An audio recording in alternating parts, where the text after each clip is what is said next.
নমস্কাৰ সকলোকে। আজি দুইজন সতীৰ্থ একেলগে বিশ্বনাথৰ পৰা হোজাইৰ পৰা লংকাৰ পৰা দবকা হৈ ঘৰ অভিমুখে আহি আছোঁ। এয়া ঘূৰি অহাৰ দৃশ্যাৱলী। বহুত সুন্দৰ দিনটো গ'ল। যিহেতু দাদাৰ পৰিয়ালৰে এজন বিয়োগ হৈছিল, তাৰ খবৰ ল'বলৈ ওলাই আহিছিলোঁ। তো ভাবিলোঁ অকণমান ভিডিঅ'ৰ মাধ্যমেৰে আমি আগবাঢ়োঁ। সেয়েহে আংশিক আপোনালোকৰ ওচৰত দেখুৱাইছোঁ। আজি লংকা পৰিভ্ৰমণৰ উপলক্ষে ওলাই আহি ফ্লাইঅভাৰৰ ওপৰত দেখা পাইছে।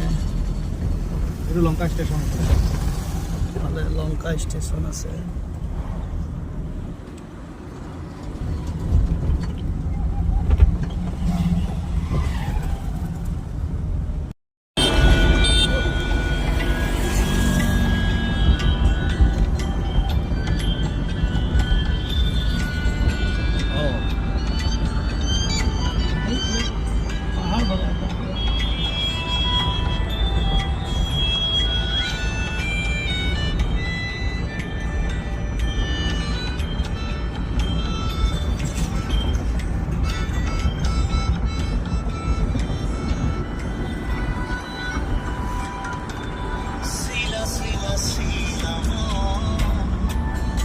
আপোনাক অকণমান দেখুৱাই দিওঁ।